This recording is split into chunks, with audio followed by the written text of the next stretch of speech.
Hi everyone, coming with a quick update again today. My name is Jenny. I'm on day 2 of the HCG diet. And how did I do?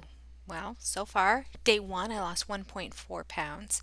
Day 2, surprisingly, I got on the scale and it said minus 2 pounds today.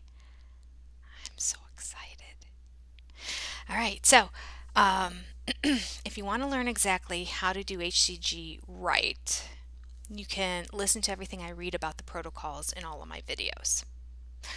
Full disclosure, I'm not really good at following it. When I did follow it to the letter of the law, I lost a ton of weight. I also lost a ton of hair, and and then it wasn't sustainable for me either. So I'm trying to do it in a way that is still effective in terms of the HCG hormone doing what it's supposed to do. Um, and at the same time, not feeling like I'm doing some major sacrificing. So I say that because I always want to be in full disclosure and let you know what it is I ate the day before. And you're going to say that's not protocol, and it's not.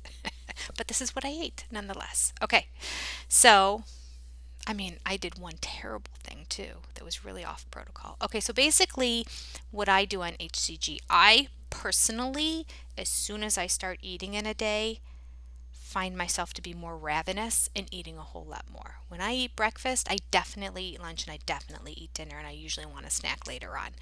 So the whole OMAD type diet, OMAD or one meal a day diet works for me, which is essentially the same as intermittent fasting in that you take your eating window and shrink it down.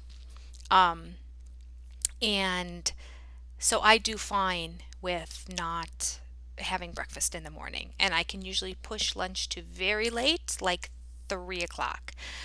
And then I have a decent sized meal because I go to bed by about 8:30, 9 o'clock, because I get up at 5 in the morning every day.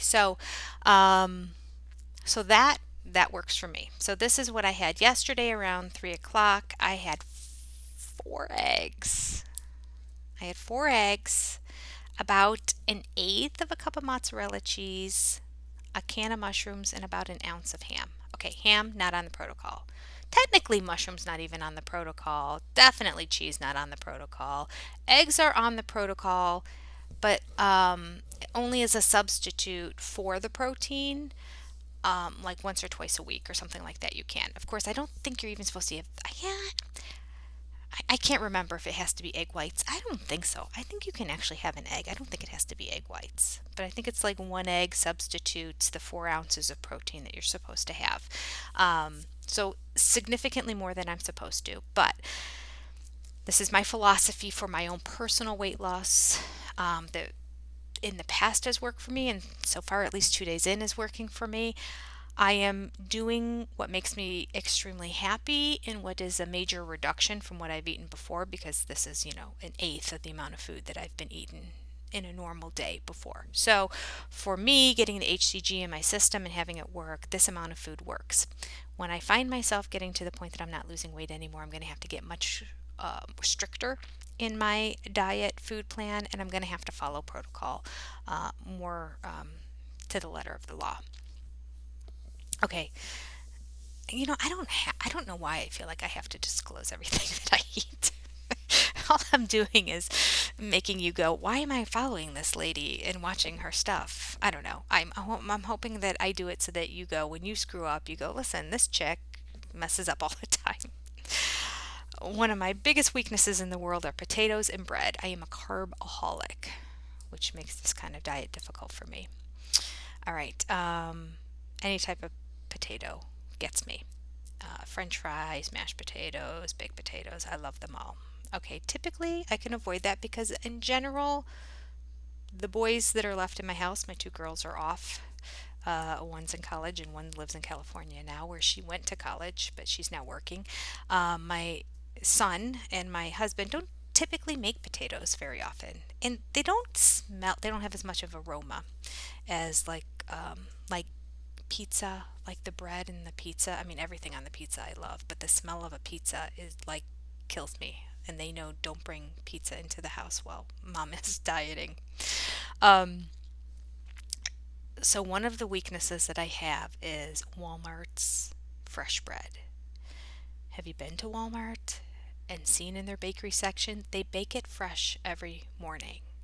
And it's a large loaf of either French bread or Italian bread. We usually get the French bread with like mm, it's the Italian seasoning on top of it. Sometimes I'll get sesame seed, and sometimes I'll get the like everything bagel kind of topping, but I don't tend to like it as much as I like. It's the Italian one has lots of different seasonings on it. I don't think it's Italian, but it's some sort of spicy seasoning top. Um, Big weakness of everybody in our house. Well, apparently my husband went to Walmart the other day because I went in my son's room later yesterday, not too late, but probably about 6 o'clock, and I was talking to him, and I saw sitting on his bed where he was studying was a bag of that bread. And it just, when it's extra soft and gooey is when I just love it. And we never get it sliced. We get it raw, so we can just rip off a hunk, and I did rip off a hunk and eat it. Okay. I'm telling you, when you're off protocol, for $1, you can get a whole loaf of that fresh baked bread, and it's amazing. Best deal Walmart has. And we never go to Walmart without picking up some of the bread because my son like absolutely loves it too. In fact, he's gotten to the point that he's even said, maybe we shouldn't have this so much. When your 17-year-old son who eats anything says, should I be eating this much bread? You know you should be cutting back on the bread. Okay, so that's what I had yesterday. So the 2 pound loss made me very, very excited. Very happy about that. All right, moving on, I'm going to talk about what we have to talk about on the protocol. Let me close that out and close that out and open up what I was going to talk about. Fluctuations in weight loss. All right. So we talked about interruptions in weight loss, and then we were going to talk about the different kinds. Well, but I never read Fluctuations in Weight Loss, which I really should have done ahead of time. So I'm going to talk about fluctuations in weight loss today just because it's good information. And I know I've done another video on it, but here we go. I'm going to do it anyway for anyone who's staying up with me right now. All right, fluctuations in weight loss. This is what Dr. Simeons wrote.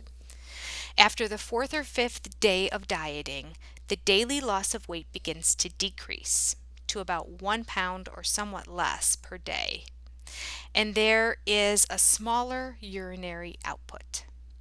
Men often continue to lose regularly at that rate, but women are more irregular in spite of their faultless dieting.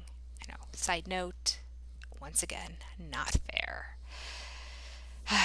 Men don't tend to gain as much weight as we do, and then when they want to lose, they just lose significantly quicker. It's not right, but it is what it is. Okay, so women decrease to about 1 pound per day, which would be great. If I could continue on 1 pound a day weight loss, I would just love it. Here we go. There may be no drop at all for 2 or 3 days, and then a sudden loss, which reestablishes the normal average. These fluctuations are entirely due to the variations in the retention and elimination of water, which are more marked in women than men. So we know we as women retain more water than men do. And it's variable. So it's variable due to the time of the month, but it's also variable on this diet. And he's going to go on to explain a little bit why that is. So I find it interesting. And this is something I really wanted to put out there again so that we don't beat ourselves up when we have a couple days of like, I did fine. Why am I not losing weight? This diet isn't working. Okay, I'll go on. The weight registered by the scale is determined by 2 processes, not necessarily synchronized. Under the influence of HCG, fat is being extracted from the cells in which it is stored in the fatty tissue. Okay. When these cells are empty and therefore serve no purpose, the body breaks down the cellular structure and absorbs it. But breaking up these useless cells, connective tissue, blood vessels, etc., may lag behind the process of fat extraction. When this happens, the body appears to replace some of that extracted fat with water, which is retained for this purpose. As water is heavier than fat, the scales may show no loss of weight, although sufficient fat has actually been consumed to make up the deficit of the 500 calorie diet. When then such tissue is finally broken down, the water is liberated and there is a sudden flow of urine and a marked loss of weight. This simple interruption of what is really an extremely complex mechanism is the one we give those patients who want to know why it is that on certain days they do not lose, though they have committed no dietary error. Patients who have previously regularly used diuretics as a method of reducing, all right, so then they go on to diuretics. They basically say diuretics can cause a problem and we should not be using diuretics when we're on this diet. Okay, that's basically all it says at the very end. Okay, so in its simplest form, let me explain what's happening. You have a cell. Here is your cell. Your cell is filled with fat. Okay, so we have all these cells and we have lots of fat in all our cells. As we're losing weight on HCG, the HCG hormone specifically is supposed to target these cells to use the fat rather than the muscle in your body when it needs calories. I just saw that one of my things fell down. Okay, so we're on the diet and you're on the protocol, you're taking the drops, you're doing the diet, and it's using the fat from the cell. Okay, what he basically is saying in its most basic simple form, although it's a very complex process that's happening, but in its dumbing it down, is that your body's using some of this fat. The cell is still there. Eventually the cell and the blood vessels and everything that make up the cell will dissipate. And it will shrink down to virtually nothing. Okay, everything that was in there. So the fat is going away and all that. Well, before it gets down and it does all that shrinking, for some reason, your body sees that it is like empty and it will retain water in there. So water is being held in there. Now, you're losing weight, you're losing fat, I should say. You're losing fat, but it's being replaced with water. And water weighs more than the fat does. So during this process, as that cell is starting to deteriorate while it's holding the water, for whatever reason, and I don't know, and it's a more complicated system, you may see a plateau or maybe even a little bit of an increase on the scale. As soon as that cell decides, okay, yeah, no fat's coming back, we don't need to keep this anymore, we can shrink it down, it goes down, releases that water, and then you urinate it out of your body. And those are the days that the weight loss looks fantastic on the scale. All right, so just stick with it, is what I'm saying. It's nice to have that graphic in your mind. So on those days that you struggle and the weight is not looking like it's coming down, that you can go, okay, I know I'm doing what I'm supposed to be doing. And I know that the fat is going away in my body. I'm just retaining that water in the cells right now. And that is fine. I'm going to stick with the plan, stay the course, and eventually it's going to all catch up.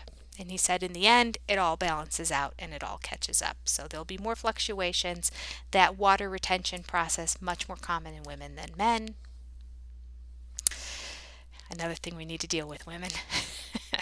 All right, so that's all I have for today. Tomorrow we're going to talk about the plateau in terms of an interruption in weight loss. More about the plateau. This was kind of prior to. Anyway, I don't have to explain all that. We're going to talk more about plateaus tomorrow. Good luck to you. Happy dieting. And let me know if you're having any success on the HCG diet. I'd love to hear from you. Anything in particular you want me to write about? Let me know. And like this video. And I'm not sure why I'm saying like this video. It's more for my ego than it is for anything else. I don't monetize my channel at all. I do these to help keep myself accountable. If I know I have to do a video every day, then it helps keep myself accountable. And I hope that you join me on that journey. Let me know that you are watching and doing your own dieting by just hitting like on the video as well. Okay, talk to you tomorrow. Bye.